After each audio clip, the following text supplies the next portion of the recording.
Well, we're back for another episode of Two Fans, 12 Rings. Jeff here. Brad, what's going on, man? Not a whole lot. Just coming off of a weekend with tons of ups and downs, tons of crazy stuff for me. So I watched all three of my sports teams go down to the absolute wire all weekend, and just what a complete roller coaster of emotions. Um, I know you know about Texas and then what happened to the Steelers. Before the Texas game, Manchester United played from 10 to 11:45, and they were losing 1-0, and we scored in the 93rd and 97th minute to win 2-1. Let's go. So it was absolutely. So you come off that, then go right into the Texas game next day, Steelers Ravens. Super super crazy, but man, that's what sports will do to you. Yeah, yeah. Yeah, some of us, you said something to me yesterday, and to be honest, it'll probably sit with me forever. Some of us take the wins more than others. Some of us take the losses harder than others, you know? Um, it just means more to some of us. Uh, yeah, I think ultimately I've come to a spot in this football season where I know what both of my teams are. One of them is 6-0. One of them is 1-4, and I have a complete grasp of both of them. I think I could almost predict kind of who can they beat and who can't they beat at this point. And this is an NFL pod, so I'll just start here. The Patriots are rock bottom. It's as bad as it's been. I think most coaches / GMs. It's important to say that because Bill is the GM. When you lose a Hall of Fame level player and that you think you're going to take a step back, it would be important to, and I'm going to use the word because it's fitting, tank. And, Belichick's version of tanking was bringing in Cam Newton. It was during a COVID season, which was like the best reason to tank. You had 8 starters sit out for COVID. You had Tom Brady leave. You had a couple of injuries. Cam even got COVID. Like, just freaking tank. They won 7 games. It's like, at that point, you almost feel like Bill's invincible to losing. The following year, they draft a quarterback in the first round, Mac Jones. And from the time they got him, I was excited. You were with me the night they drafted him. I was excited. I was like, this is perfect. The This is the top 5 pick that fell to Bill. yes. This is the perfect guy for us. It's kind of like a poor man's Tom Brady.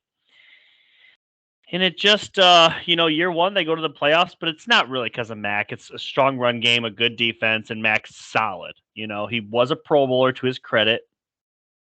And then the following year, the offensive coordinator leaves, so they allow Matt Patricia and Joe Judge to run the offense, and it's bad, but they won 8 games. They were 8-9, I believe. Literally, like, no matter how bad we are, Bill Belichick is going to drag this team to 7, 8, 9 wins, right? And this year, I was really keen on the fact that this is an improved roster. But the offensive line's horrendous. Mac Jones is horrible. He has regressed past what an offensive coordinator can improve. Bill has struggled to add offensive weapons through the draft, and we're taking on pieces that are broken. And I just want them to bench Mac and tank. That's all I want. Just by tank, not purposely lose, because that doesn't exist in the NFL. Just stop putting yourself in a position to be competitive. Just stop. Trade a couple pieces away and move on. I think some people will push back on that, and maybe Bill Belichick is tanking by keeping Mac Jones in. Maybe he is. And to be honest, at this point, I'm all for it. Somebody asked me at work, they're like, what do you want to happen with Mac? I was like, keep him going out there. He sucks. Do you ever wonder, when you see a stat like in the last 10 years, the only players to make an All-Pro that have been drafted by Bill is a punt returner and a punter. Does it ever make you wonder if like you wish ownership would step in and like maybe like, hey Bill, why don't you head coach and we'll hire a GM? Or maybe we'll just have to thank you for the 20 years and we got to keep this thing moving. Do you think there's just too much on Bill Belichick's plate and he could GM while Tom Brady was the coach, but he can't do both and rebuild a young roster? Like, because it seems to me like he's always been able to coach, but every year now it's so far in that maybe his GMing is what should be really in question, and it's starting to muddy up a conversation of, is Bill like the coach? I think Bill's a great coach, great defensive coordinator, but he almost can't out coach how bad of a GM he's been. Yeah, I think he's been really good at a few things. Obviously, defense. He's one of the top defensive minds in the history of this league. He's always been great at that, and even his defensive pieces mostly hit. It's crazy to say this as arguably the greatest coach of all time. He is the worst evaluator of wide receiver talent in the history of football. The worst. There is no one worse than him. There is not a single person on this planet worse than Bill Belichick at evaluating wide receiver talent. His best receivers, okay? You ready for that? I think you would agree that his best receivers are Randy Moss, Wes Welker, and Julian Edelman. Would you agree? Yeah. Randy Moss he traded for and was an all-pro player and a Hall of Famer. Deion Branch is good too. We'll get to there. I was going to bring, but Wes Welker was a slot receiver for the Dolphins that he's like, maybe this will work out underneath when we're sending Randy Moss deep. And Julian Edelman was a quarterback that just so happened to be one of the greatest football players, just straight up football players of our generation. You kind of lucked out. You drafted Gronk, and Gronk's he's a Hall of Fame tight end. In my opinion, he's the best ever. There's just certain things that have kind of bailed you out, and the fact that we had the greatest quarterback of all time that you drafted, you gave the position to, but it's just, if you threw Patrick Mahomes on this roster right now, something tells me he would win, but I don't know if he would. It's gotten pretty bad. It's gotten pretty bad.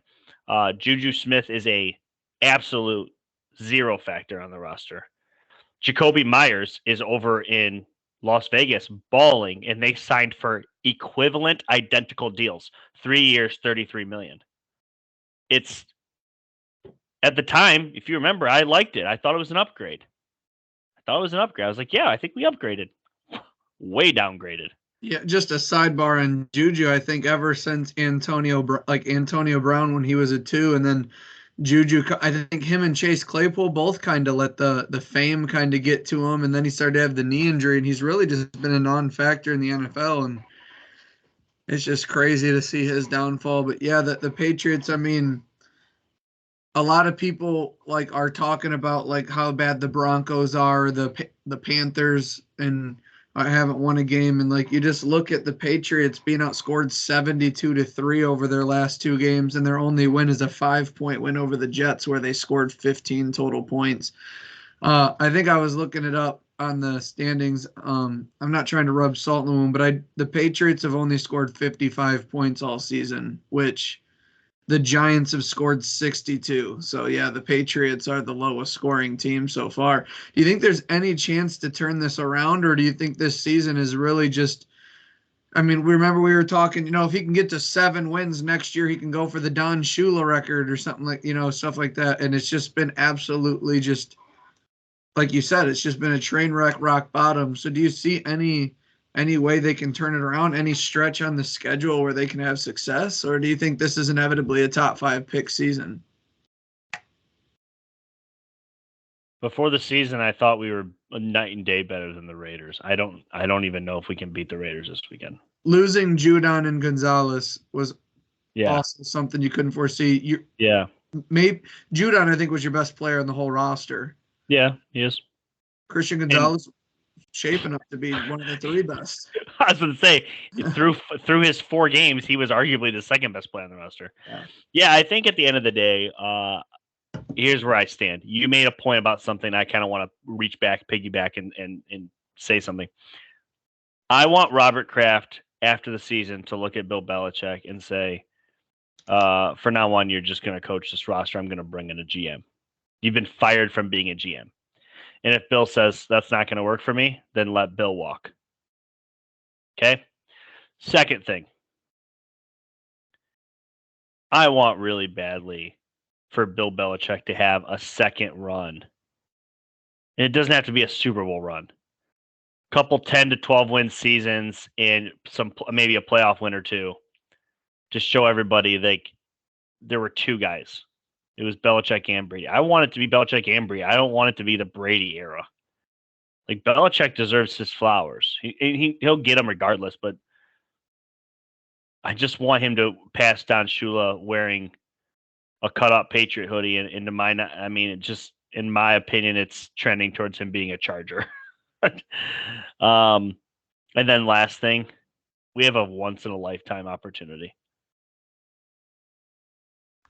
Don't screw this up. Freaking tank for Caleb Williams. Just do it. Just tank for the last time we were this bad and went 7-9. That season, if we would have tanked, we could have gotten Trevor. Tank for Caleb Williams. It's okay. This fan base has gathered so much street cred because of how good they were for so long. You're not going to lose them. I follow a ass ton of Patriot fans on Twitter. I see a lot of them. They still show out to games, travel well, buy the merch, talk about Mac like he's freaking on Brady's level. Patriot fans are legit. Just freaking tank. We're all okay with it at this point. It's really all more I have to say. This team's you asked about the stretch run. I just don't care anymore. I want the season to end poorly because there's no way you're making the playoffs, and if you are, you're getting blown out. So they still haven't beat a good quarterback, Brad. We've talked. This has been an ongoing saga. Yeah, I know. Like, it's tough. It's tough, and I was shocked that I wanted to give them 7 or 8 wins, but I didn't see the offense just being this poor. Yeah, I didn't either. Not for even a second. And I thought they would fluctuate between 24 to 27 points. They can't score 24. Yeah, it was a lot of people would be like, "We told you so," and maybe I guess so, but it was just crazy to me. Through 5 games, I didn't think they'd have 55 points. Like, it's just, that's tough. Because, to be honest, I see the Steelers' offense, and how much ridicule it gets, and they've scored 79 points. I know they have defensive touchdowns as well, but it's just like, I don't know. It's crazy to think, because I don't watch every Patriots game, so. Yeah. Yeah. Well, we kind of beat the Patriots up. You want me to go on the next topic? You got something? Sure, yeah. I got a couple, but that was one of mine already, so. Okay. Well, let's just go straight into yours. Steelers beat the Ravens 17-10. Yeah. Defense looks great. They do what we've said a million times on this pod, that they play Lamar Jackson very well. Lamar played solid. It just wasn't enough. You only scored 10 points, obviously, but I'll let you go in. Yeah, there was some plays where Lamar let the team down and some plays where the team let Lamar down. There was a bad coaching decision. Points are at a premium in this rivalry, and they tried to throw a fade pass, in the end zone. They tried a 4th down right before the half and didn't get any points. At the bottom line is, every week that the 49ers play, it makes me feel good about being 3-1 against the rest of the teams we've played on our roster. I kind of put it on Facebook with the Steelers. I really don't understand this team. The offense is so clunky and ugly, but we have some drives where we see splashes of what we can be. The defense has absolute dogs. I still think our coach is a top 10, top 5 coach. So we're going to give you everything we got. I still don't understand that ass beating to the Houston Texans. That really blows my mind. Maybe it was in the NFL script because it was J.J. Watt's introduction to the Houston Ring of Honor. But, yeah, we have Lamar's number. at home getting points as an underdog. Again, Mike Vrabel, Sean Payton as a Saint, and Mike Tomlin are the three most profitable coaches when underdogs. You just love what you see, and everybody. I mean, have you seen all the stuff about the Fire Matt Canada chants? They broke Yeah. out at the Pittsburgh Penguins arena in the first period. Pat McAfee was talking about how he's heard stuff that like at local bars around Pittsburgh, the chant just breaks out. And this is why this is when you know it's really bad because I talked about it that there's a video out there where the team's walking in celebrating a win last season. And Matt Canada like claps twice. He's like, "Great win, guys!" And you see Chris Boswell go, "Yeah, wasn't any thanks to you." And it's like players are actively calling him out. And did you see the George Pickens game winner? Well, what ended up being the game winner? Okay. I did. Do you know everything that entails about that play? Have you seen the camera of the offensive coaches upstairs? You know where Matt Canada calls the plays from. They have that camera down. Did you see any of that? So if you ever have a chance to go look up that play, Kenny Pickett walks up to the line. And I mean, I'm yelling at my TV. I'm watching it with a buddy of mine. Shout out Jared. And we're both Steelers fans. And I was like, Kenny Pickett's one-on-one. Or George Pickens is one-on-one. Like, just throw it to him. Well, the audio came out, and you can pick it up. Kenny looks over, and he yells, "Randy, Randy, Randy." Most people believe that means Randy Moss. We got one-on-one. We're going to Pickens. Like, that was the check. Came out afterwards, he was interviewed by the media, and he's like, "Yeah, we did check out of that play. We checked out to max protect to give Pickens time for the route. We threw it up. It's nice to see something you work on, as a check." Well, when he throws that, catches it, George Pickens runs the end zone. Everybody in that room upstairs, yeah, hands up, let's go. Matt Canada gives like he's irritated.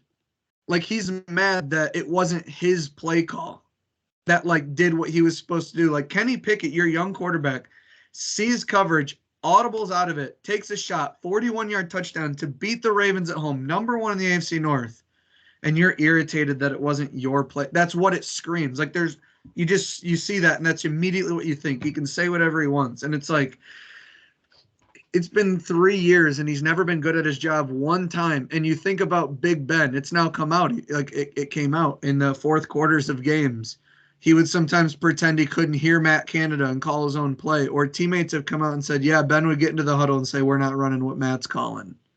And Ben would call his own plays in the fourth quarter, and we would score 10 to 14 points. And you look at Kenny last year in the fourth quarter, when he would start to like audible out of stuff or run around and make plays. And then you see our offense struggle for 3 quarters. Kenny checks out of a play and we score a touchdown and Matt Canada's irritated. I just speak for all Steelers fans when you can't be in that kind of toxic environment. I think it's awful. But on the bright side here, the Steelers get a win. We go into our bye. We were tremendous out of our bye last year. Maybe we can self-scout. Defensive coaches get with the offensive coaches, say this is where teams are attacking us. What we need to do. We get Deontay Johnson back. Cameron Hayward not too far. So I'd say good news for the Steelers. But however, the whole division's at 2-3 wins. It's completely wide open. So early in the year, the AFC North will go down to the wire, but very happy about the Pittsburgh Steelers. I'm not talking mediocre differences. I'm talking, do you think, I said this to somebody at work the other day, shout out Dave Hazelton. Do you want, in my opinion, on the biggest difference between our teams are? If you had to guess, what do you think the biggest difference is? Because we're very similar teams. I don't know. I think there's a drastic difference, though. I don't know. You tell me. You guys have a George Pickens, and we do not. He's him, dude.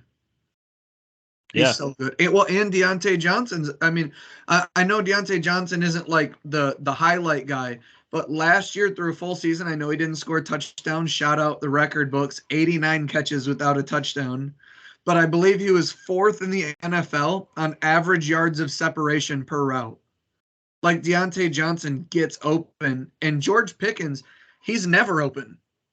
but he's always open, if that makes any sense. He could be attached at the hip, but he's got them mitts. He's so good, but you can keep going with what you're going to say. That's it. I think we both have elite level coaches, veteran coaches that are just always going to keep you in games. Average quarterback play. Offensive lines aren't anything to sneeze at. Running games kind of suck. Defenses are what kind of holds us up. We both have an elite pass rusher. We do not have a wide receiver one, and you guys do. It just seems to be a massive difference. Yeah, I mean, 6 catches for 130 and a touchdown. I don't know the last Patriot receiver to have 130 yards receiving. Couldn't tell you who it is. Yeah, it's nice too. I mean, showing off speed, I didn't know he had. George Pickens had a 35-yard touchdown in the preseason, a 41-yard touchdown last week, a 71-yard touchdown versus the Browns. And that one thing I loved about George Pickens is Jalen Warren had a really strong run, like 2 or 3 tackles broke it like 7.5 yards. And George Pickens blocking on the right, and Jalen Warren does all that. And George Pickens like comes back and he's like flexing. You can see him just yelling stuff, and he like helmets a guy, and it's like, it's not just about his success either. Like it seems like he really wants to win, but I think he also understands with Pickens, like he's gonna get his shots. Like Pickens is gonna throw him the ball, and I don't know. It's like I also think a big thing is, although we want our OC fired, there's still a massive belief in our quarterback. Patriots fans are out on Mac, and he's done some things. I think everyone in Pittsburgh still thinks Kenny has like upwards to go. And I think everyone's so upset with the offensive coordinator because, quite honestly, whether it's a Steelers fan or not, we almost can't even evaluate Kenny Pickett correctly because we were poor as an offense before him with the play calling. So it's just like, it's a weird scenario, but it's a week-to-week sport. And in 3 of those weeks, we've gotten wins. And like I said, the more I watch the 49ers play, the more I feel good about being 3-1 against the rest of the NFL thus far. Let's talk about the Niners. They're next on my list here. They absolutely obliterate the Cowboys. Yeah. And there's a couple of different things I want to talk about here, but Brock Purdy and the 49ers have scored 30 points in every game this season. It's happened 2 other times. Do you know the quarterbacks? Tom Brady, Peyton Manning. You're a hell of a guesser. Bang, bang. Pretty wild. Pretty wild that Brock Purdy is an elite company with literally, in my opinion, the 2 greatest quarterbacks of all time. So, pretty wild. But, yeah, so the Cowboys week 1 make the Jets look – or not the Jets. The Giants look so pitiful, and there was such a gap. You're like, holy hell. The Niners then did that to the Cowboys. And I understand the Cowboys are missing some pieces here and there, but this is still what you're going to be. This is who you are. This team that's rolling out here. This is the team that's going to have to contend for a Super Bowl this year. The Niners shit in their Cheerios, dude. Like, and to be fair, this is not a shit on the Cowboys segment because they do it to everyone. Everyone. It's just, it is unreal. They're dialing up plays that people ran earlier in the day. That Lions play that the Niners also ran, the triple reverse flea flicker to the tight end down the right hash. Like, that's the exact same play the Lions ran earlier in the day. I was yelling it when I was watching it. Me too. I'm like, that's the Lions play. But Brock Purdy is very good. I said he would be top 10 by the end of the year. I am curious of what your opinions are of Brock Purdy. You can only evaluate him for what he's got, but I do like the point that I think Colin made, and it's like Kyle Shanahan couldn't do this with CJ Beathard. Jimmy Garoppolo wasn't doing this. Trey Lance couldn't do this, and Brock Purdy can. Yeah. And Brock Purdy's not just like, oh, the read here is this check down to the right, and Christian McCaffrey will make 4 guys miss. He'll roll out to the right on the run and hit Brandon or George Kittle in the back right corner of the end zone. He'll throw a pass right over the linebacker in between a safety and corner in the middle of the field to Brandon Ayuk. He will hit Christian McCaffrey in the dump off if that's what's there. He rolls to the right when the blitz is coming from the left. He rolls to the left when the blitz is coming from the right. Pre-snap, he is very smart, and it seems like experience from the collegiate level to now in knowing what to do and where to go with the football. And I mean, he's won 10 of his first. I mean, I think he's won every game he started and finished. So it's just again, as much as it's like, oh, you can't evaluate Kenny Pickett because his OC is so bad. I don't think it's necessarily the same when you say can't evaluate Brock Purdy because his OC is so good or his weapons are so good. You still have to make the right plays at the right time and not turn the ball over and lead your guys. And I mean, what's not to like about Brock Purdy? I just don't understand. Like, he's doing everything right. Good on him. So last season, before week 13, that's when Brock Purdy got his first start. How many times do you think the Niners scored 30 points? And what was the before that question? So it's 12 weeks. Weeks 1 through 12. There is a bye week in there, so it's 11 total games. And how many times do you think they scored 30? They had Jimmy G and Trey Lance for one game. 12 games. I'd say they scored 30 in 3 of them. Perfect. I'm on fire tonight. Three. On fire tonight. Brock Purdy took over the start in week 13. Okay? Regular season games only. We're not talking about the playoffs. Guess how many times he has not scored at least 30 games in his career? Twice. One time. One time. Dude, Brock Purdy is him. Sometimes there's a player that is overlooked. Because unfortunately, I'm going to get a little silly here. But it's freaking true. I don't care what anybody says. There is nothing you can do as a draft evaluator for this. It sounds cheesy. I get it. But when somebody believes in themselves and somebody is just an absolute dog, you can't evaluate it. Brock Purdy, Jalen Hurts. 22-1. Yeah, he has weapons and he has a line and this and that. Dog. You can't evaluate that. There's no way to.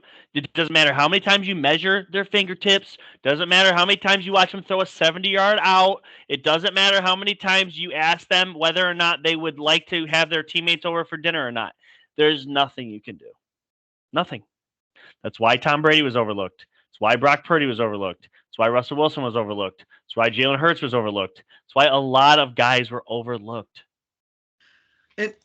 And honestly, with this 49ers talk and everyone always putting them, oh my gosh, they've got the Super Bowl, this and that.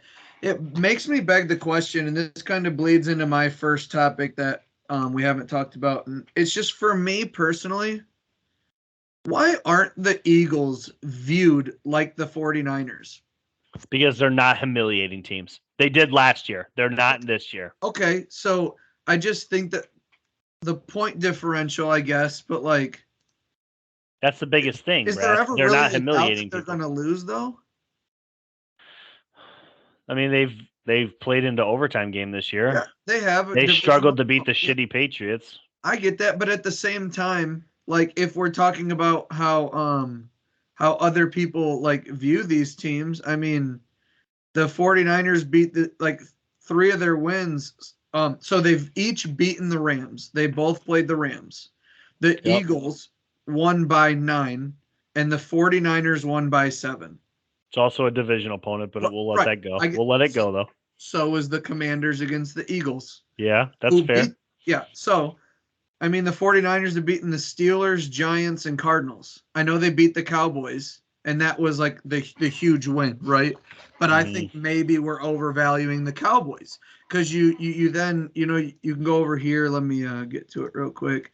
You click on the Cowboys, and it's like they've beaten the Giants, Jets, and Patriots, who people might have all 3 in the bottom 5 teams in the league, and lost to the Cardinals by 12 points. This defense they went from, I think, first to 30th in pass defense since Trayvon Diggs has been out. Dak Prescott, every year we've done quarterback rankings, I've pushed him a little bit lower and lower. You have. And I'm not saying I'm now right. I'm just saying that, like, I personally have never believed in Dak Prescott. And then, yeah, the 49ers did steamroll him. I mean, that was absolutely crazy. I mean, the game, they didn't play the fourth quarter. Tell you this little side note, I had a 7-leg parlay on that Sunday night game. I hit 5 legs. The 2 that didn't was CeeDee Lamb over 74 yards and Dak over 200 yards. Those are the 2. I alted the Dak yards down. So I just Dak looks really bad. I think teams are just saying we're going to take away CeeDee Lamb and just see what can happen. Now, granted, this 49ers defense is real. I think they will continue to do things, but I mean, you started the 49ers and said I didn't want to make this a shit on a Dallas segment, but I mean, I was kind of starting to go that way. I mean, they got the Chargers, Rams, Eagles, their next 3 games.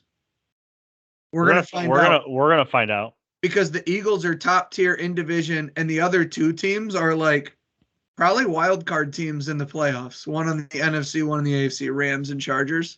Yeah, I think the Rams are one of the best 2 and 3 teams in the league for sure. Yeah. And the Chargers have had a bye. They're 2-2.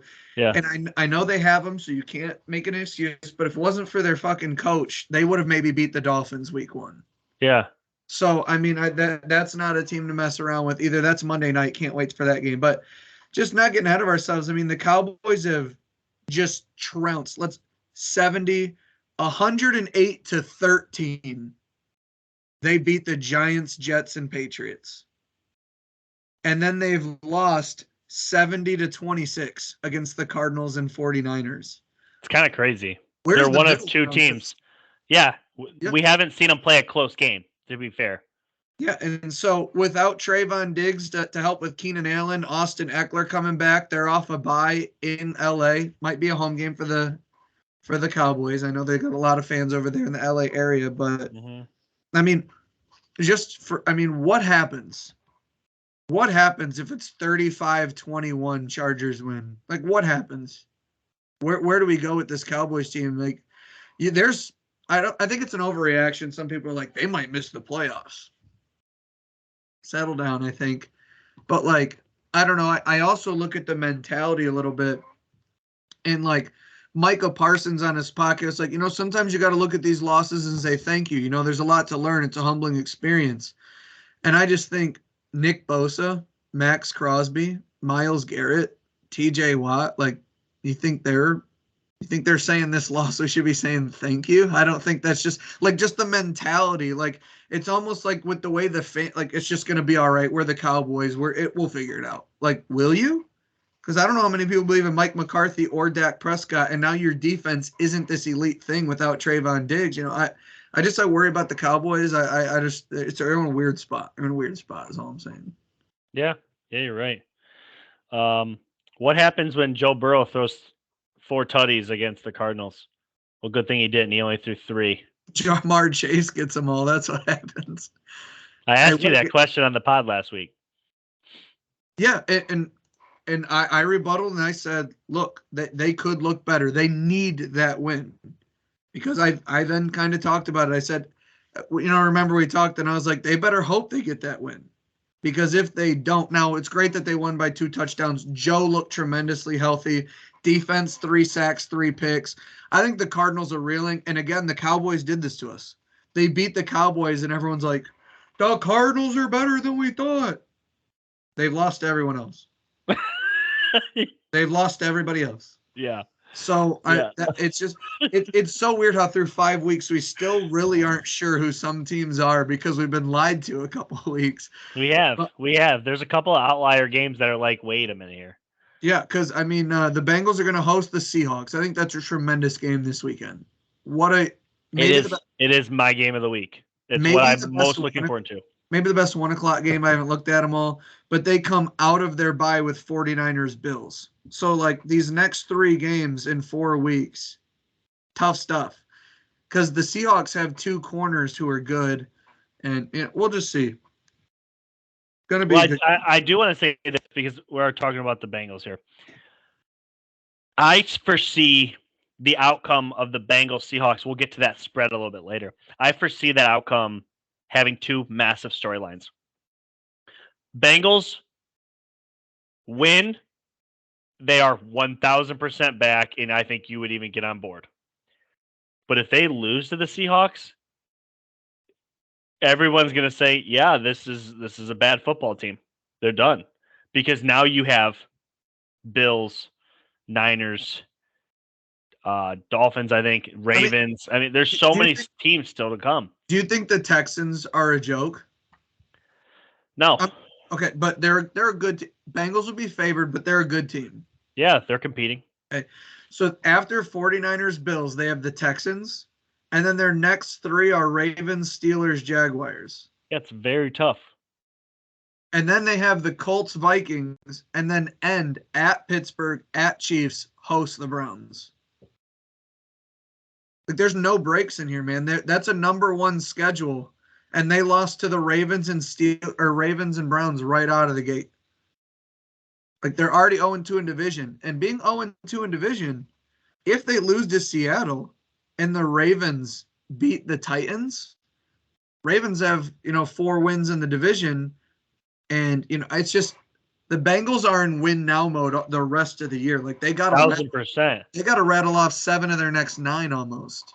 They won 11 straight last year, or was it 12 straight? They lost. They won after a 2-3 start. They won 10 of 11. They lost one game the rest of the season. So I mean, they have it in them. And was it the Mike Lightning game where he threw for like 400 yards? Was that the Jets? Game? They lost to the Jets. Yeah, Mike White threw for like 400. Yeah. You would have to imagine that T. Higgins has to get healthy, and they're going to be even more dangerous. But yeah, I mean, I thought the Bengals looked the best we've seen them in a long time. So yeah, definitely a get right spot if they can carry that momentum. You brought them up, the Eagles. We're talking all the top teams here. The Eagles beat the Rams in what I thought was a really good game. First off, the 4:00 window was fantastic. Eagles Rams 23-14. Cooper Kupp was back and played great. One thing that I don't think we've talked about on the pod at all. If we have, I want to talk about it again. Tush push, brotherly shove. What are your opinions on it? Everybody's talking about how it's almost unfair, but there's really only one team that can do it. So, opinions on the tush push. 2 thumbs up, quit bitching. I mean, honestly, I just that's how I feel about it. Study it. Put a tight end who played quarterback in college or something on your roster and run it if that's what you want to do. I think the Commanders tried that because Logan Thomas, I think, is the guy who played quarterback. Yep. I mean, Virginia Tech.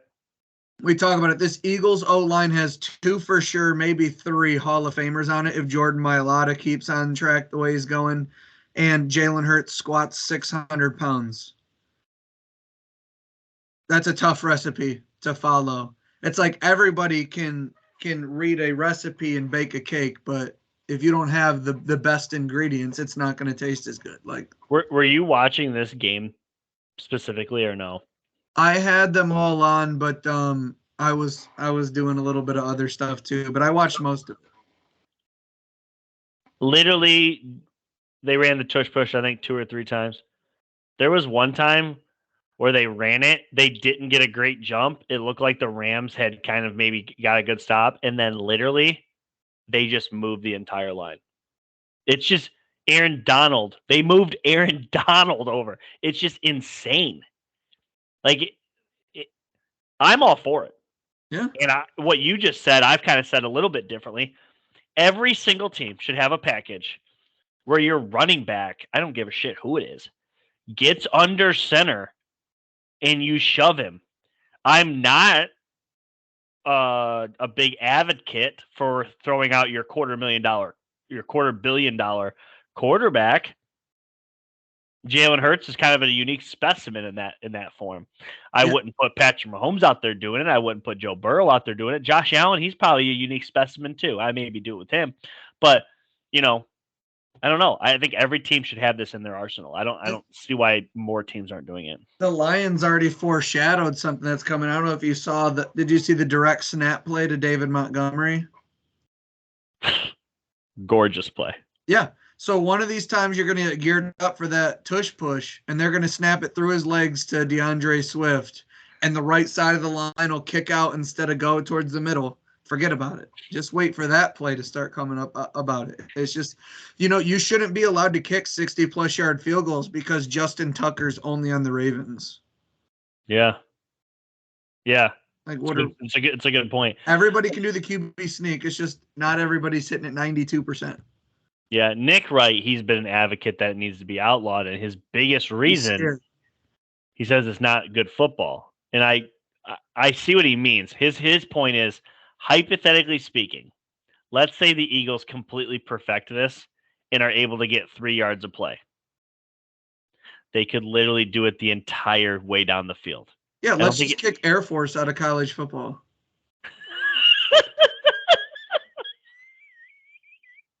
They're not allowed to play anymore because they were on the triple option. Don't pass. It's boring football. Brad, what are we even talking about? I agree. Some people like muddy outdoor football. Some people like track speed in a dome. Like everybody's got their own thing. What did you think of the Rams with Cooper Kupp back? I thought they looked good. Unfortunately, they're against a better team. Yeah, I think the Rams are in a good spot. They're one of the 2 and 3 teams, like with the Bengals, that you have to be really optimistic about. Matt Stafford's playing really good football. They're 3 receivers, Tutu Atwell, Puka Nacua, and Cooper Kupp. They're going to be able to throw the ball just about everyone. Kyron Williams is taking advantage. I mean, they ran up against the 49ers, early in the season. They've played the Eagles now and lost, and the Bengals. So if the Bengals start to take off, you're going to look back and be like, oh, Eagles, 49ers, Bengals. They beat the Seahawks. I forget their other win, but let me got it up here. Colts, overtime. Oh, they almost let that come back to the Colts. But still, without Cooper Kupp, they were up 20-0. So I think the Rams will be okay. I think they're in a good spot. They have a positive +4 point differential while being a negative win-loss. Their next 2 games are Cardinals-Steelers. So we'll see if they can't get a win or 2. Yeah, I like them over the Cardinals here. They're home against the Cardinals and Steelers back-to-back weeks here. They're in a 3-game home stretch, starting with the Eagles. While this was a good game, there's not a ton of storylines leaving it. Kansas City beats the Vikings 27-20. Justin Jefferson injured, Travis Kelce injured, but Kelce comes back, puts the cape on, scores a tutty. Vikings should be tanking. Agree, disagree? Yeah, I was going to ask you, what do you do with Kirk Cousins? What do you do with the Vikings? Trade him to the Falcons. Well, I like the Falcons, obviously. Desmond Ritter's poop. But I will say that, Caleb Williams, one of the 5 teams he said he'd play for is the Minnesota Vikings. Kevin O'Connell's an offensive head coach. Justin Jefferson, he's an all right receiver. And then on the other side, Jordan Addison was his college teammate last year. It's a perfect fit. I mean, it almost seems like it's just gearing up. Rodgers leaves the division. The Lions are in there. Here comes Caleb Williams. They're definitely in play for the number 1 pick. They only have 1 win. There's only 1 team in the league. That's the Panthers that doesn't have a win yet. Here's the thing. I like Kirk Cousins. I know you kind of like him. He's not going to allow them to finish the season with 1 win. You have to trade him. You have a unique opportunity as the Minnesota Vikings with arguably the best receiver in football, top 3 for sure, hands down, a college teammate, a preferred destination, that means something, a dome. Tank for Caleb. What are you doing? Do you know who their backup is? Their backup what? Quarterback. I don't. I'm surprised you don't. You should be familiar with him. His name's Jaron Hall. He was a 5th-round pick out of BYU last year. Never heard of that person. Me neither. And their other quarterback on the roster is Nick Mullins, who's on IR. Okay, that I've heard of Nick Mullins. Right, but he's on IR. Jaron Hall's the only other quarterback on the roster. And he's a rookie from the 5th round. They trade Kirk Cousins, and they got me and you playing quarterback. That's what you want. No, and I get that from an outside perspective. And then you're like, okay, it was hard to trade him because what about Justin Jefferson and all his goals and aspirations? And Yeah. okay, well, He's now hurt. he's on IR. They said it could be 4 to 6 weeks. He's not going to rush back. He's on the contract year. If they don't get Caleb Williams, does he even want to come back if Kirk's not going to be the quarterback? Then you've got to franchise tag him, and you have some kind of, hey, we're going to draft Caleb Williams. He's on a rookie deal. Justin Jefferson will be by far the highest paid receiver. Jordan Addison on a rookie deal. We already signed Hawkinson. We've been rebuilding the offensive line. Let's go. Let's make it happen. Fine. JJ, you don't want to play for us. We still own you. Your rights, not you as a person, the rights. Trade him for 2 firsts. I think if Caleb Williams walked in there, Justin Jefferson would sign a contract. I 1000% agree. He'd see 3 practices of Caleb Williams and be like, all right. Oh, you want to make me the highest paid receiver here and he's my quarterback? Yeah, I'll sign. Okay. He would break the guaranteed money and money per year because Jordan Addison, rookie deal. Caleb Williams, rookie deal. TJ Hawkinson, already paid. I mean, what? Who are you paying on defense? Danielle Hunter? Literally Harrison nobody. Smith? Yeah. Danielle Hunter's probably getting dealt. You can let the veteran Harrison Smith walk and say, we're just going to go with the young defense. Like, speed, and we'll see what happens. Yeah. I'm not saying you're going to win the division, but you'll sure be fun to watch, and you'll have more than one win 5 weeks in. I think they would win the division with Caleb's first Caleb year. Williams to the Vikings sounds all too perfect, and a cherry on top would be Kirk down there in Atlanta. Send Kirk to Atlanta for nothing. Please. We deserve if you want to take Desmond Ridder for Kirk Cousins. I mean, obviously more picks, stuff, but take Desmond Ridder back. Then draft Caleb Williams and have a quarterback competition. Yeah, it's perfect. Why not? That way Caleb doesn't get a big head. He has to earn the job. He'd easily do it, and there you go. Maybe they keep Ridder as a backup, and they send Taylor Heineke over to the Vikings. Say, hey, you're a starter, you're a veteran, you've learned a couple offenses, go. Yeah. Or, man, still on this Caleb Williams to the Cowboys that you brought up.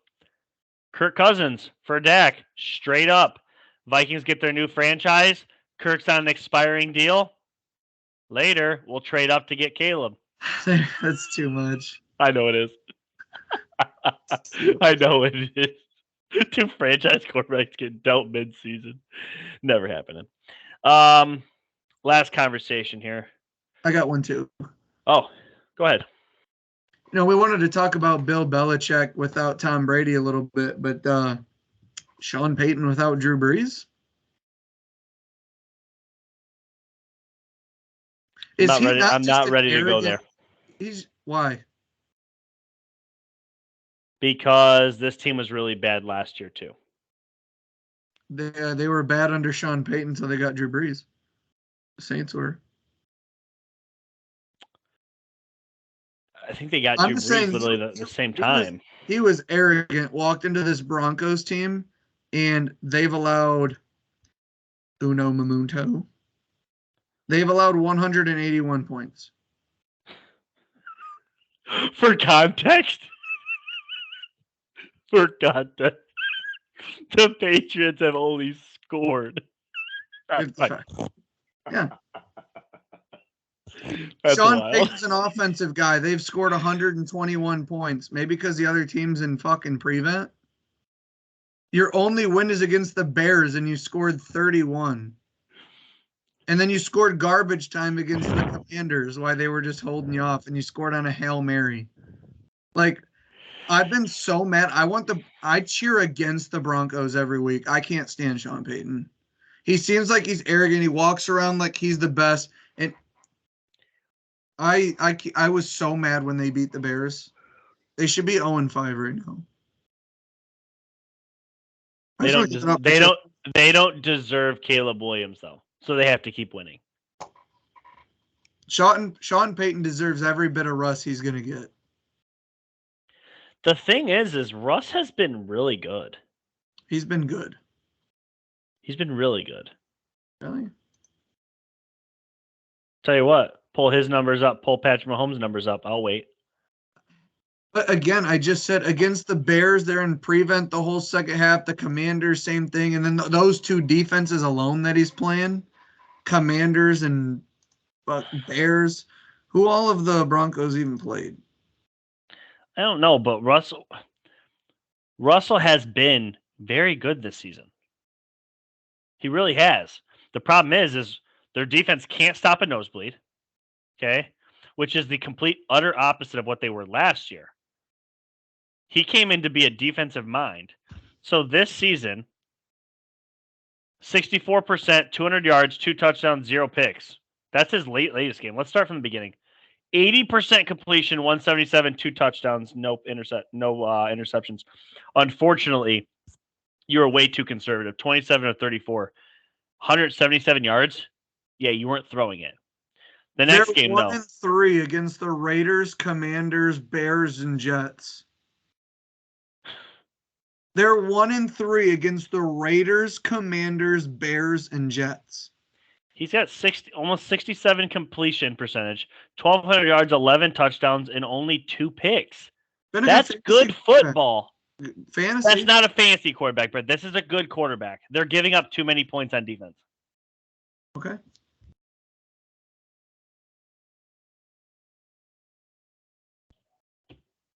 What more does he have to do? What I'm saying is double his touchdowns? The Commanders and Bears were garbage points. They didn't matter. And against the Bears, they did win, but holy shit, that game was just, the Bears are a disaster. The Commanders were up big. He threw a Hail Mary at the end that connected. He only scored 16 against the Raiders. I don't know. I'm not trying to bang on Russ. This is more of the Sean Payton and the Broncos. Russ has improved. Russ is better. Russ isn't. If he was getting wins, we would be talking a lot more about Russ. Russ has been fine. I think he's like 8th in the league in passing yards. He hasn't turned the ball over really. He's taken care of the football. He's done good. No quarrels with Russ.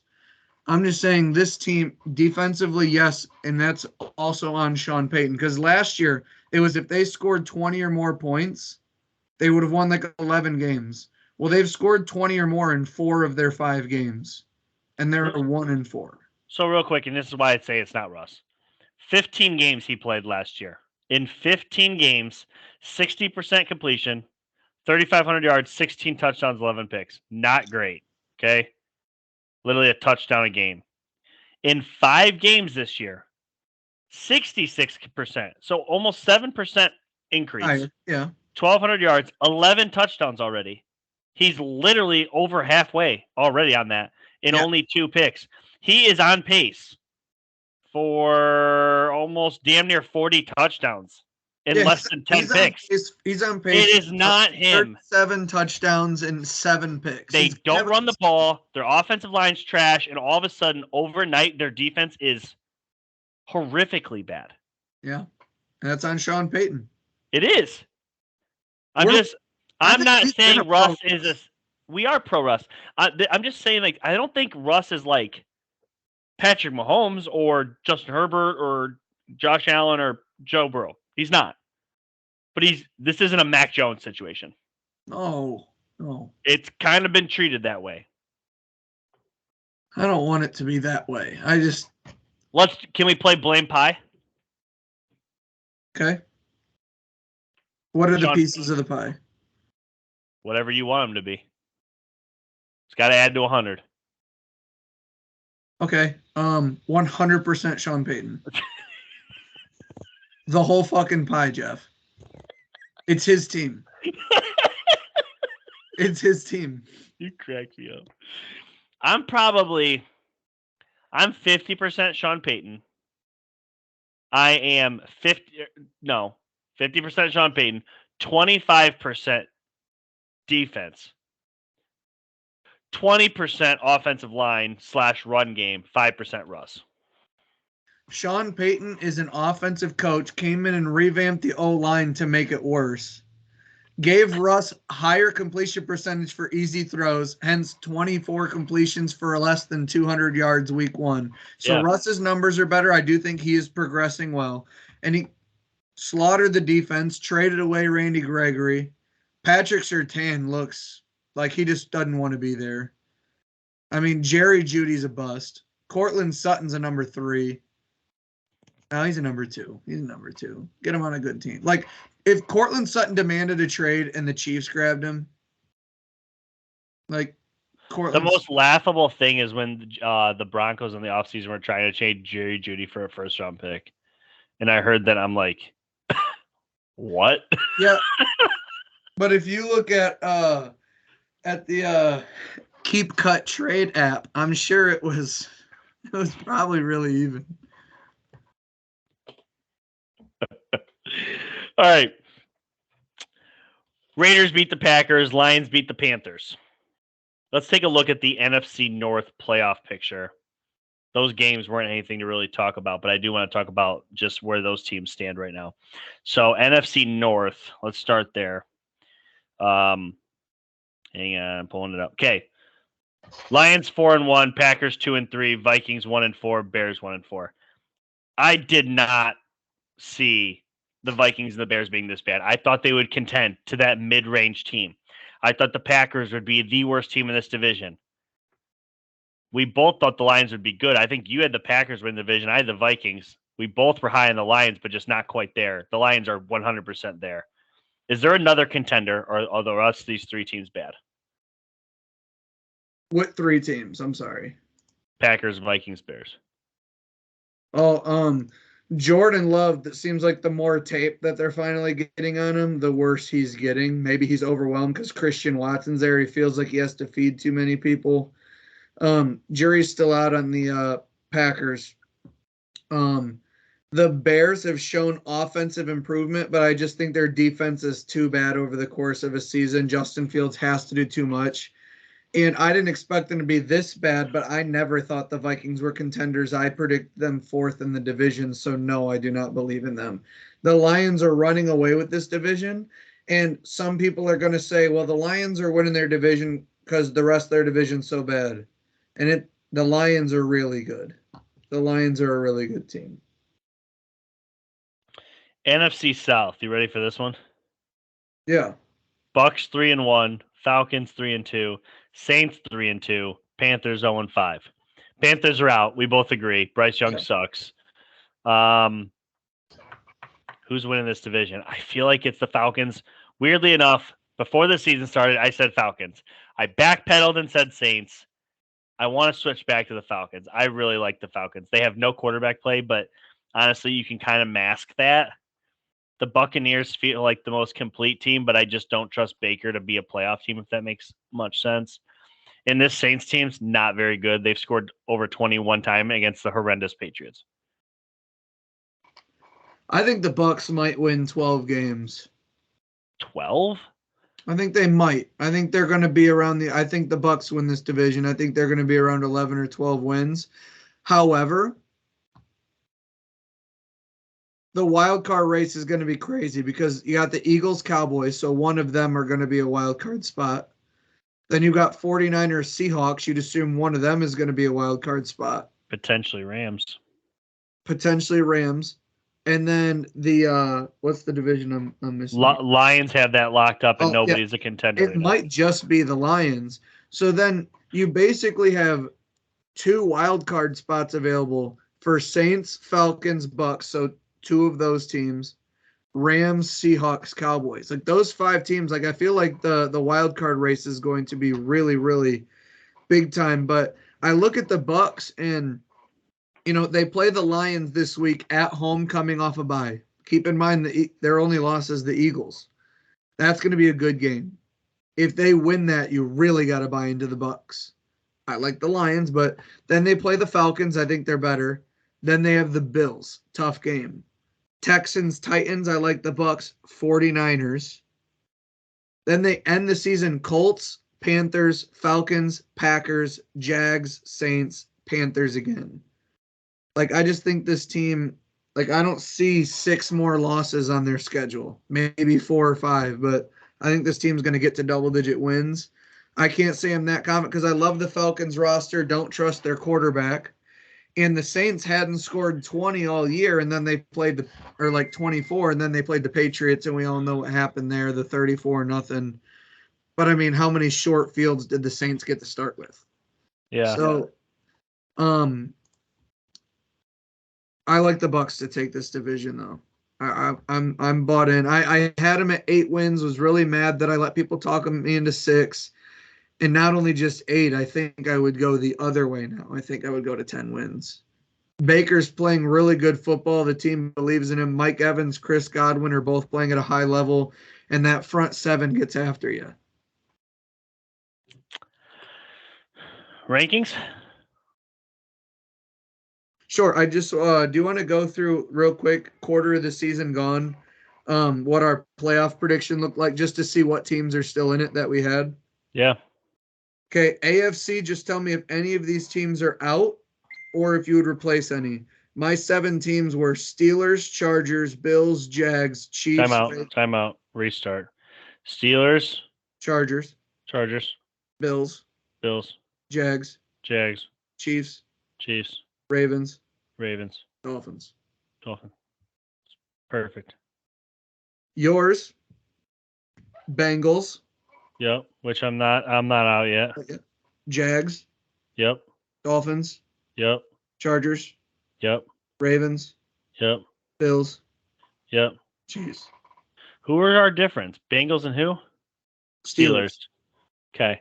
And I mean, to be honest, that's going to come down to the wire with the Browns. The Browns are going to be in there.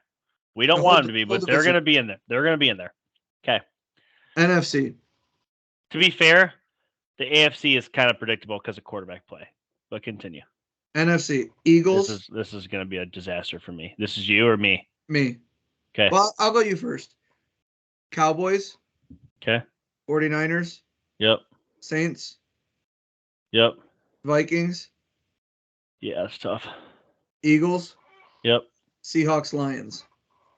It's mostly good. Vikings are the one outlier there. Eagles. Niners. Saints. Lions. Seahawks. Cowboys. Packers. Yeah, your Packers is the one outlier there. They don't blow that game against the Raiders, but they did, so that's life. And who did you have Saints? I had Saints winning the division, and then my first team out, I had the Falcons written down, but yeah, I don't have the Bucs in there, and I think that's the only team I'm really missing. But I just want to see where we're at on that. Yeah, there's a 0% chance the Cowboys get the number 1 seed, and that's how I predicted it. Which is crazy because I also predicted that the Niners would get 15 wins and then regress them, and I think I should actually increase it. They could go undefeated. I mean that too. Yeah, they could. We've been doing this lately. We've been going hand in hand. What do you want to do? The Real Talk rankings, 12 teams here. We can do that again, but I have a feeling we're going to be different. But let's run it again. I think we will too. Let's see if we can go 3 weeks in a row. Number 1, Niners. Yes. It just makes too much sense. Yep. 2, Eagles. No other team can be here. Here's where we probably differ. I had the Dolphins back up to 3. I know you have Kansas City. Yeah, I have the Dolphins at 4. You have Kansas City at 4. Yeah. Minor swap. I have a feeling I know who your 5th is, but I think there's also a possibility we have the same team. Okay. Bills. I have the Bills. Wow. Okay. I had a feeling you weren't going to let the Jags jump them. I didn't let the Jags jump them. Okay. I had the Jags at 6. Here's why. Can I defend it quick? Yeah. Their last 16 games. Do you know what their record is? Something like 13-3. They're 13-4. So 17. No, sorry, 12-4. 12. Three of their losses are to the Chiefs. They beat everybody but the Chiefs. I didn't take the Bills down far, and I didn't move the Jags up far because I thought that the back-to-back London spot. The Bills first half, you could just tell. So let me guess, you have Lions 6. I still have the Seahawks one spot above them because they beat them. I know, and I I dropped think the Seahawks. I think the Lions are better, but I have Yeah. Seahawks 6, Lions 7. I dropped the Seahawks and raised the Jags. So real quick, you have Seahawks, Lions, and who's your 8? Cowboys. Okay. Let me just go in on the Jags. I'll tell you what. I have the Jags at 11. Damn. I did not like that they got the back-to-back spot in London. I thought the Bills were the better team. They should be 2 and 3. That's where I am about it. Interesting. Okay. Yeah. So I know that's like a weird take, and that was going to be a team I thought maybe we disagree on, but I'm not convinced on the Jaguars. I'm not willing to die on it, but I think I am, and I don't think it sounds like you agree. I put the Lions over the Seahawks, even though the Seahawks beat the Lions. I am more impressed with what the Lions are doing as a total unit than what the Seahawks are doing. The Seahawks are not generating a pass rush. Okay. They have the 11 sacks against the Giants because they're blitzing from all over God's green earth. Okay. That doesn't count. They're not generating a pass rush. Okay. They looked really weak in their divisional game against the Rams. And truthfully, like, while they've gotten pretty good, they still don't feel like they've hit that next gear. I see multiple gears from this Lions team. They went on the road week 1 and not obliterated. They outplayed the Super Bowl champs. I know they were down men. Doesn't matter. They went on the road and beat them. Okay. They had the tough game back and forth in a nail biter with the Seahawks where they lost. And how they responded. They dismantled the Packers. They dismantled the Panthers. They dismantled another team. I can't remember who it was. They're playing elite level ball. I think the Lions are better than the Seahawks today. I moved them up. Yeah, I actually agree with everything you said. It's just that the Seahawks beat them head to head, so I give them one spot. Yeah, but the Lions beat KC head to head. You don't have the Lions above KC. It's true. Yeah, that's true. I guess it doesn't work in every scenario, but yeah, I get it because they're so close on the rankings. You have them. I get it. Yeah, like I just think the Chiefs are another gear, and it's the same thing about the head-to-head win. I know you said it doesn't matter, but they didn't have Chris Jones or Travis Kelce. Yeah. So let's recap. We both had Bills at 5. Yeah. I have Jags at 6. You have Seahawks at 6. Correct. I have Lions at 7. You have Lions at 7. Yes. I have Seahawks at 8. You have Cowboys at 8. Correct. I have Cowboys at 9. Who do you have at 9? I have the Buccaneers. I have the Buccaneers at 10. Who do you have at 10? I have the Chargers one spot above the Jags. I eliminated the Chargers probably unfairly. They did not play this week, and there were teams that I felt like I had to fit in and teams that I couldn't drop out. I unfairly left the Chargers out. That's probably on me. That's not on you. Well, I could also see people putting the Jaguars over the Chargers. They did beat the Bills. They are in a 2-game win streak. Everything you pointed out. I put the Jaguars at 11. They are winning their division. And for my 12th team, I know they've been weird, but I have the Steelers at 12. I also looked at it as the Jaguars and Steelers. What are their losses? Jaguars lost to the Chiefs. Steelers lost to the Niners. They both lost to the Texans. So I thought that their losses were eerily similar. And you could say, well, the Jaguars beat the Bills. The Steelers, I mean, they've beaten the Browns. They've beaten the Ravens. Yeah, I have the Steelers at 11. I have the Steelers at 11, and I have the Ravens at 12. I have the Ravens at 12 because I think they're better than the Steelers, but they can't beat the Steelers for whatever weird reason. You know what I mean? It's a weird matchup thing. Yeah. I do think the Ravens have a better ceiling than the Steelers do. And I just left the Chargers off. They were probably 13 easily. I don't think there's another team that's even close to getting that spot besides the Chargers. But just to put it in perspective too, there's 1, 2, 3, 4, 5, 6, 7, 8, 9, 10, 11, 12. 12 of the 16 teams in the AFC have either 2 or 3 wins. So once you get the Dolphins, the Chiefs, like out of there, and if you want to consider the Bills in that next, I mean, you still have. There's just so many teams that it's so muddied and close right now. And the thing is like, so I didn't include the Bengals. They would have Okay. been 13 for me. But if the Bengals beat the Seahawks this week, I'm not going to lie. They're jumping way into the top 10, not into the 12 or 11 spot. They're jumping into the top 10. I also look at if the Chargers beat the Cowboys on Monday night, the Chargers are going to move up, and the Cowboys may drop out of my top 12 completely. Yeah, You they're a just have to first look 12 at them team for for what me. they are. It depends how it looks, for sure. Yeah. No, I'm agreeing with you. Yeah, I think for the most part, we mostly agree on our top 12 teams. Yeah, where do you have the Ravens at? I don't know because I think they're the third best team in the AFC North. I still fancy the Bengals over them. I know that they lost head to head, but Joe is finally healthy off the calf, and that was a big reason why I was pushing him back. They're such a weird team because they just lose when they shouldn't sometimes, man, and they used to not do that.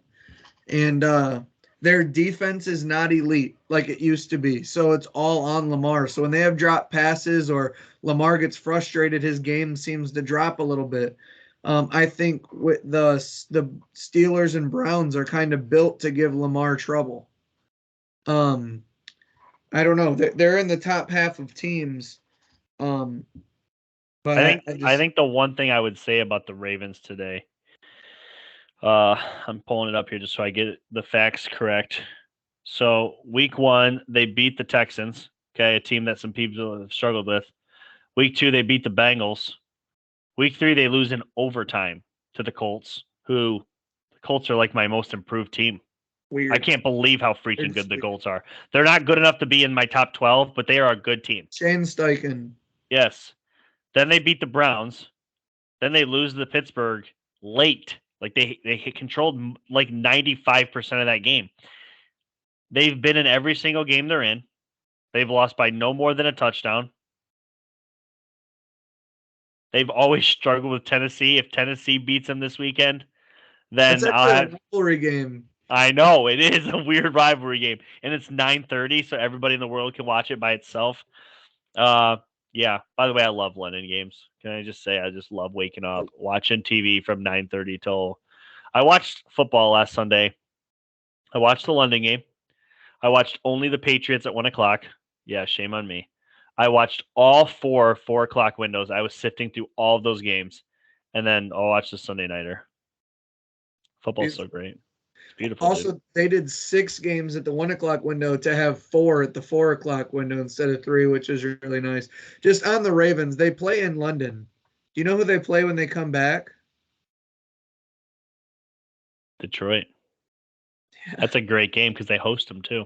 And then at Cardinals, followed by Seahawks, Browns, Bengals, Chargers, Rams, Jags, 49ers, Dolphins, Steelers. Gauntlet. That's unreal. I wanted to stop, but it just kept going. No, that's somewhere in there's their bye week. I think it's between the Bengals and their Chargers. weakest opponent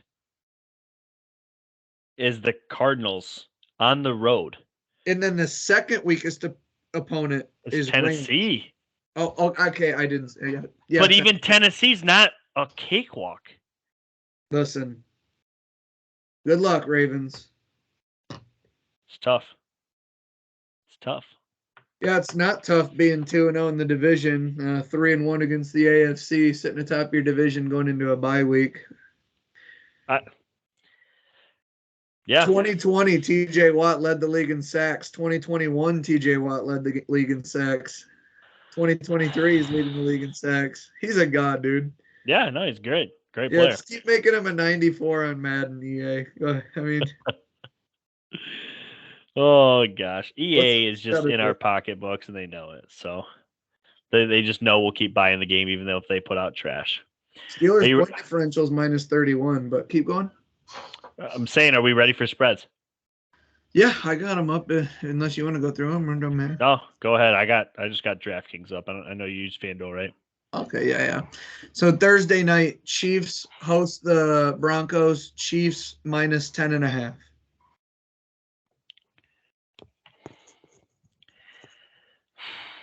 Chiefs on the money line, 1,000%. Chiefs don't cover big spreads. They also, while they have owned the Broncos, the last time the Broncos won against the Chiefs, just literally beat the Chiefs, 2016? Barack Obama was the president. It is literally a Patriots-Jets situation, okay? That's a good line. That hit hard. Barack Obama was the president. Shit, Yeah. that's the best way you could have put it, dude. I mean, literally.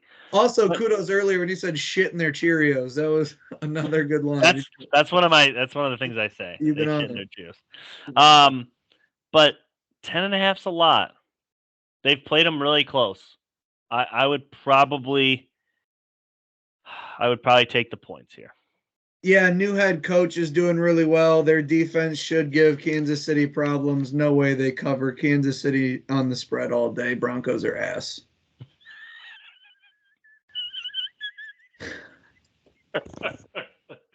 You fucking crack me up. Kansas City finally has their explosion game. Look for Travis Kelce to get 3 tuds, Isaiah Pacheco to add 1. I think this game's 34-20. Chiefs by 2 tutties. London game. Take it away. Tennessee at home. Just kidding. It's in London. +4. The Ravens are. The Titans run the ball, keep them off the field. They pressure Lamar a lot, but Lamar's good too. The Tennessee Titans have played the Chargers into overtime. They got slaughtered by the Browns. They beat the Bengals by a lot, but a little inconsistent. But DeAndre Hopkins finally came out last week. Derrick Henry's playing well. This defense always comes to play. A rivalry game, close. You got to look at this as a really close game in London. Both teams like to run low scoring. Give me 2017 Ravens win. Yeah, I'm getting 4.5 on DraftKings here. I think the Ravens probably win this game, but it wouldn't shock me that the Titans do. 4.5 seems like a lot. That's the play for me. But I'll take Ravens straight out. If you're getting over a field goal by a team that you think can genuinely just win the game outright, I feel like you got to take that number. Yeah. The Browns host the 49ers. Browns are catching 6.5 points. Browns are coming off of a bye. They are at home. But at the end of the day, I don't think the 49ers have been within a touchdown of any team they've played. And, I mean, I don't remember every team the 49ers played, but this could be potentially the worst quarterback play that they've played against. It's including Kenny Pickett, the way Dak Prescott played. Dobbs. Dobbs left the Browns, but Dobbs at the time might have been playing better than Deshaun's playing this year. The Browns should have more wins if it wasn't for Deshaun. This defense plays well. I think this is the best defense Brock Purdy's faced, not the Cowboys with Trayvon Diggs being hurt. It'll be interesting to see how this goes. I like the 49ers to cover the 6.5, though. Same. Actually, I got it at 7 here on DraftKings. Man, my odds are a little better. Well, at 7, I don't know. I'd rather take the 6.5. I like to come out one way or the other. I don't like this whole split nonsense. Oh, your number would be better because it's a cover. Yeah, you're right. Yeah. No, yeah, you're getting a better number there. But I still like even the 7. Maybe the best game in the 1 o'clock window. The Atlanta Falcons and Desmond Ridder host Sam Howell and the Washington Commanders. The Washington Commanders defense has given some teams problems. Desmond Ridder played well last week, probably at his best game. He used Jonnu Smith, Kyle Pitts, and Drake London. Bijan doing more highlight stuff. He's sweet. Can we talk about that?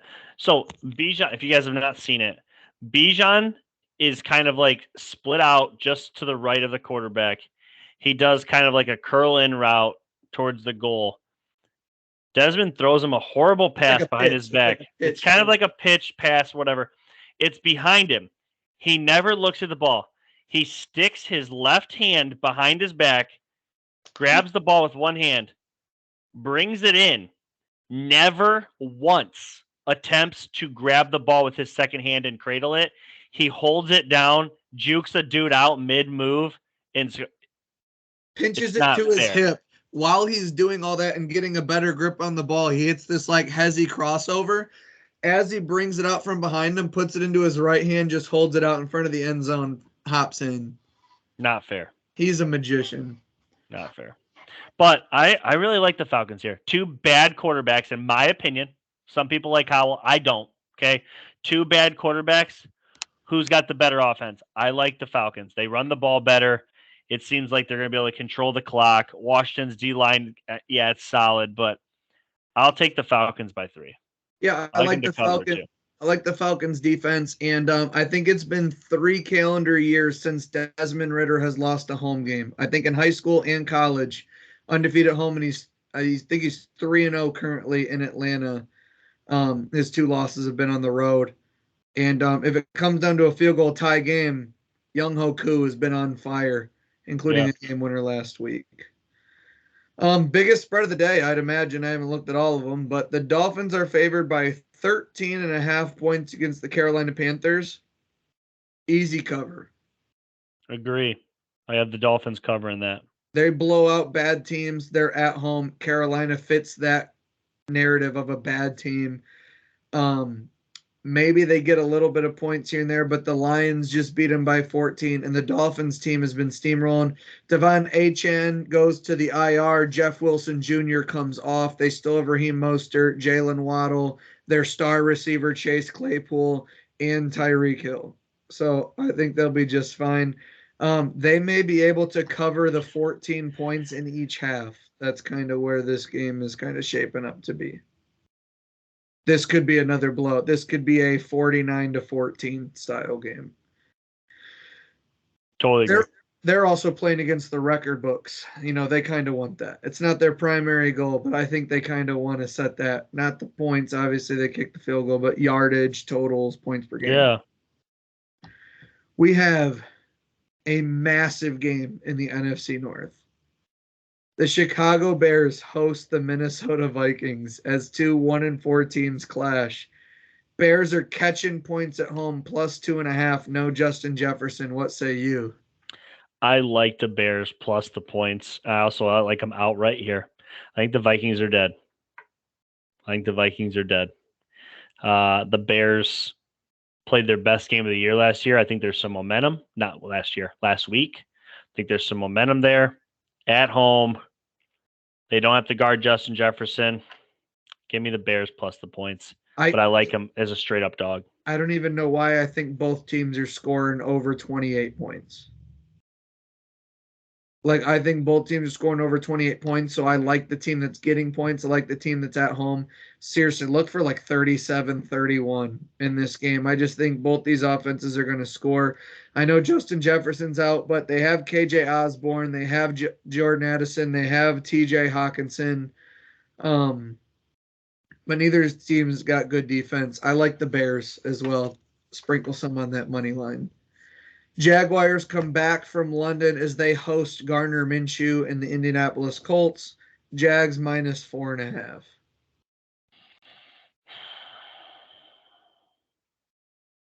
The Jags have the Colts number, even prior to getting Trevor Lawrence.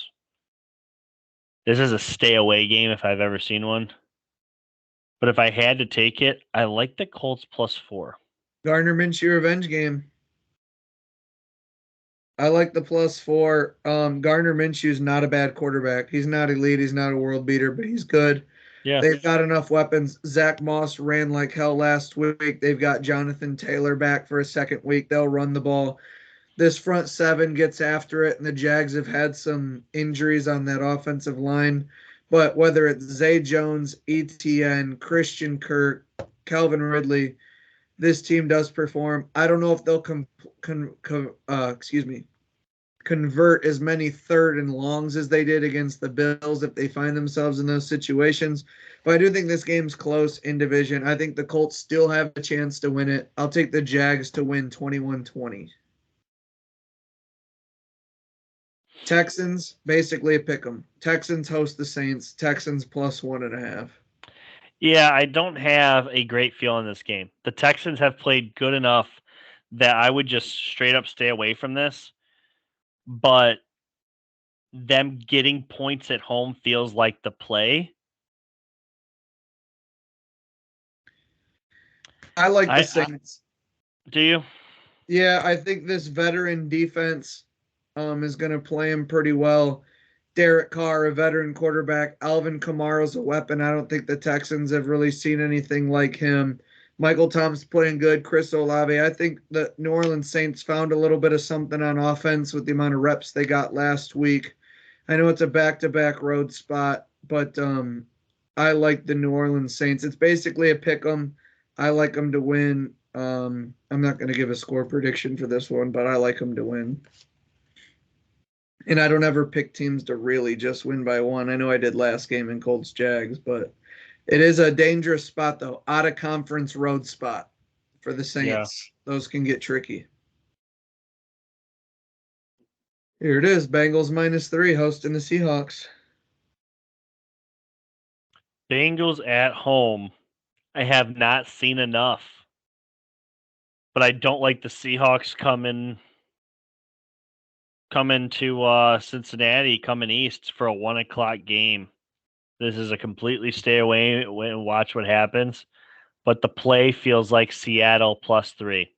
The better team getting points. I know they're on the road.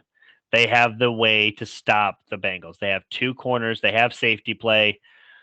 They have a running game. They don't turn the ball over.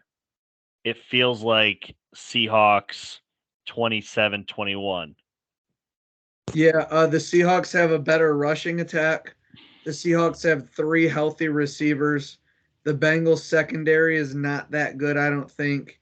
I think the Seahawks put some on the money line. I know it's another out of conference road spot, but this game feels like a little bit more. This feels like if you were on FanDuel saying, who's just a shot in the dark underdog Super Bowl matchup, you would put something like Seahawks Bengals.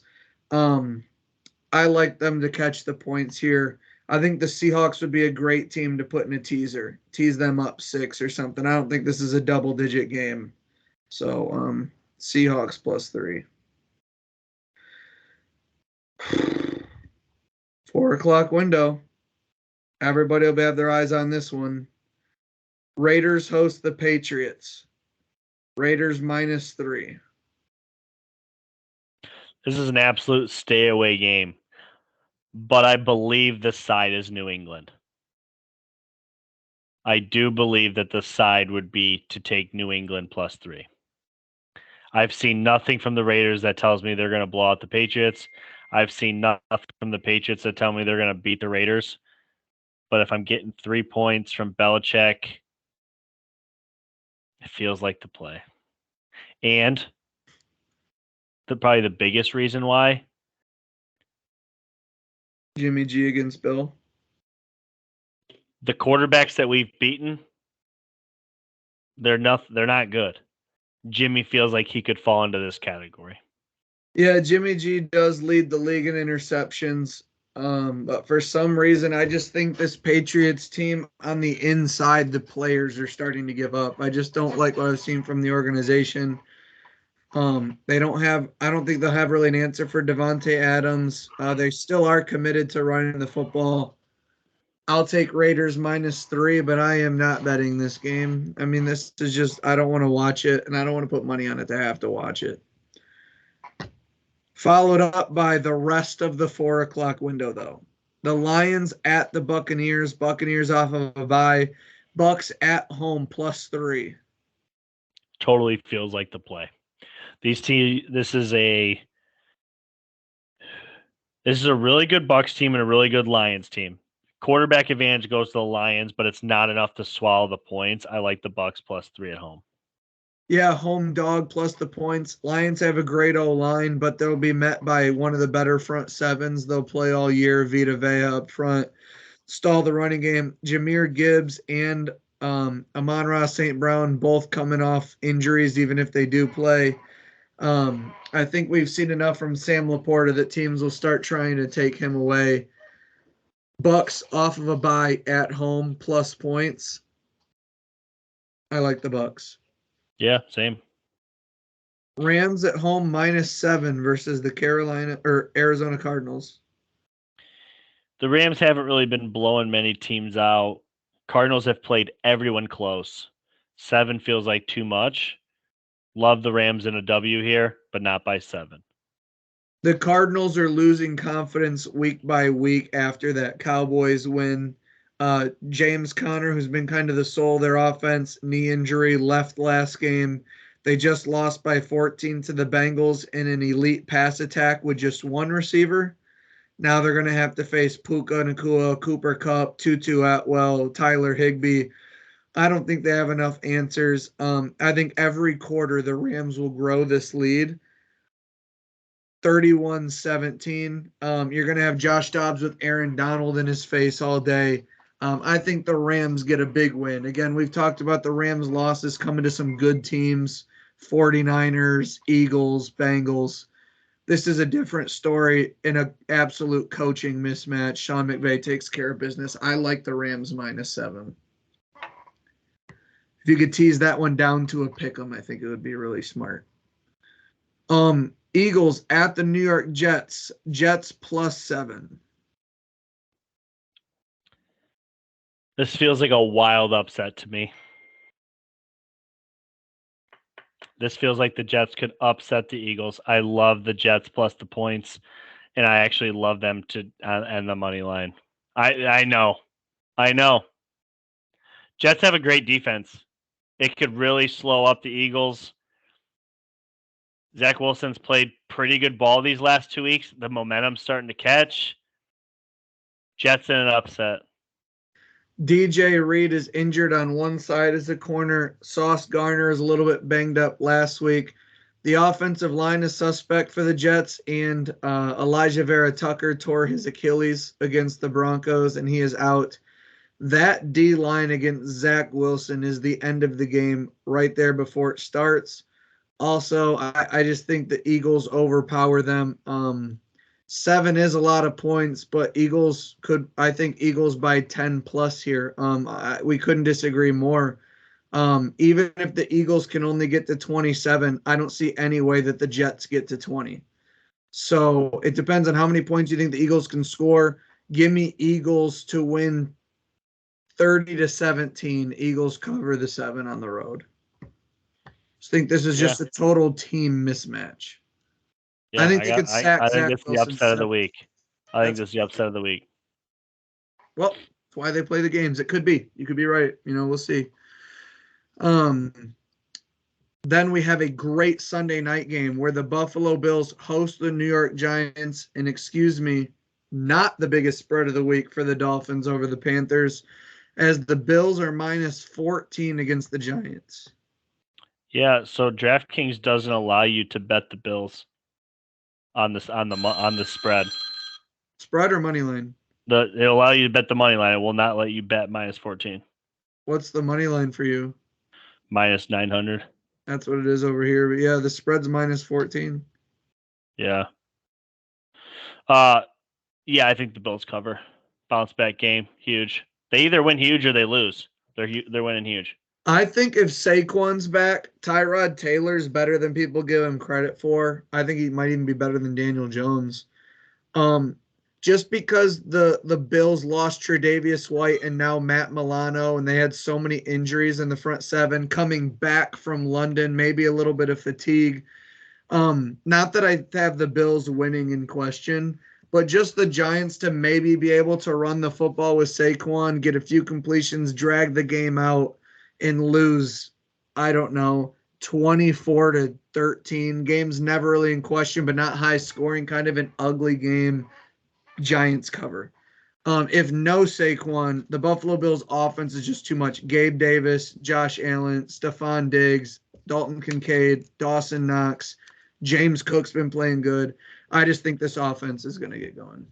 I just had something come up. I got to go. Okay. We'll talk later. Yep.